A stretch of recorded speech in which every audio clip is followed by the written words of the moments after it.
Ha? Yan naman, pwedeng may unan, yung unan lagi mo sa labad ng shoulder. Parang ulon, gano'n. Nakasiwarin. Matiwarik daw. Ha? Kung wala ka, no? Eh, tapos ito, lalagyan mo pa rin ito ng rubber sheet, Rubber mat. towel, and rubber sheet to protect the bed. Getting wet. Ha? Okay, sige balik. Okay? Di ba nakakahilo? Mahihilo ka talaga niya. Nakakahilong. Kaya, yun sabihin natin, kung may problem sila sa range of motion sa neck, hindi basta na matotolerate yung activity na to. Okay? So, anong kailangan mo for shampooing? Kailangan mo ng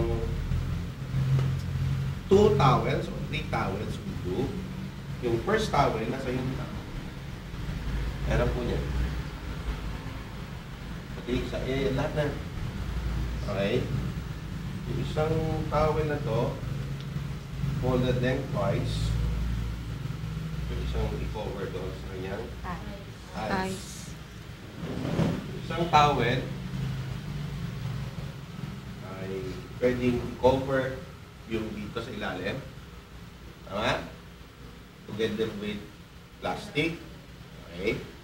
Itong isang towel na to, kanina towel to? Bago pa.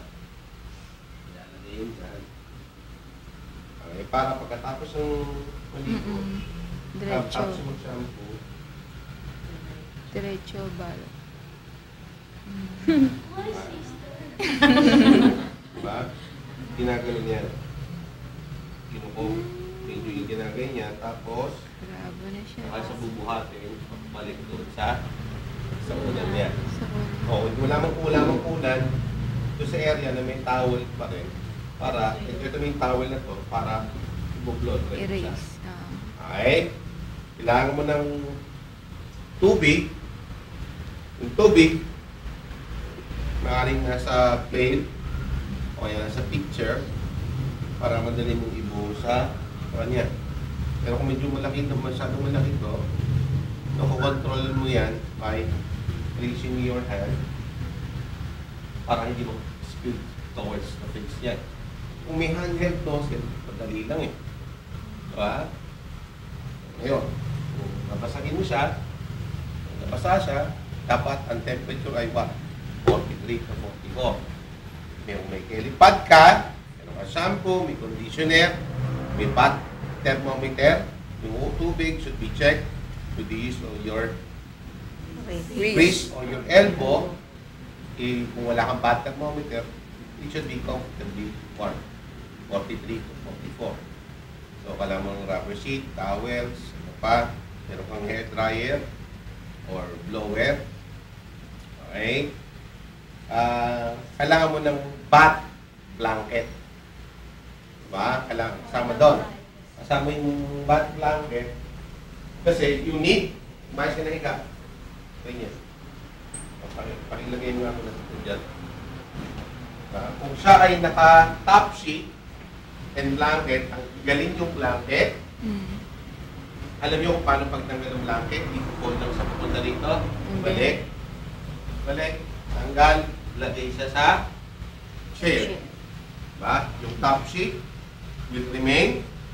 And then you will place your what? Bath towel. Bath blanket.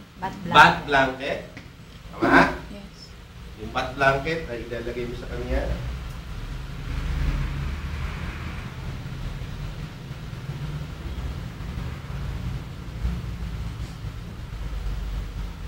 Okay? Gusto rin niya.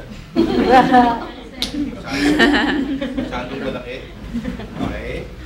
Nakaganyan, tanggalin mo yung top sheet. Tama? But then, kung siya ay lalaki, may bibi na. Tanggalin natin.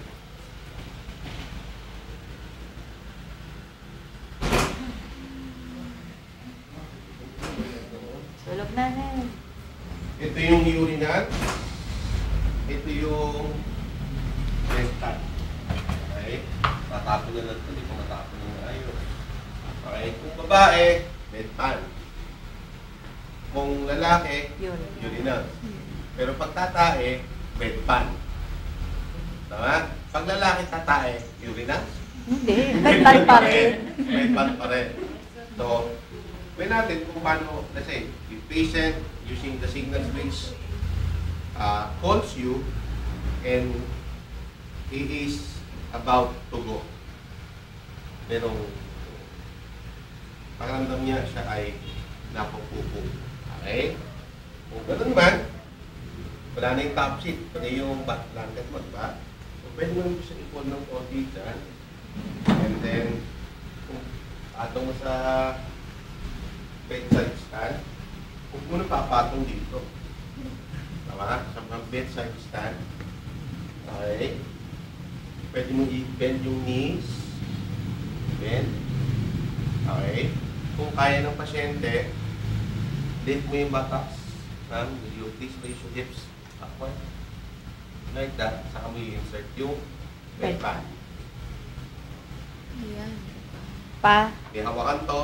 So, pag ganyan, pwede mo siyang i-slide to punta rito. Then, walk.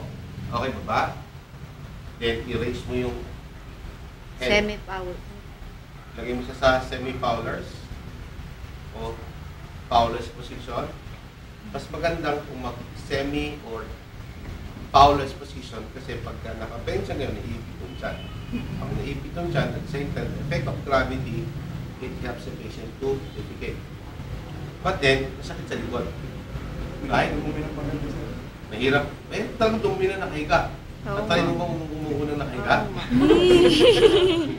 Hindi pa, no? Hindi po. Pa. Pero kaya i-elevate mo yung head ng bed.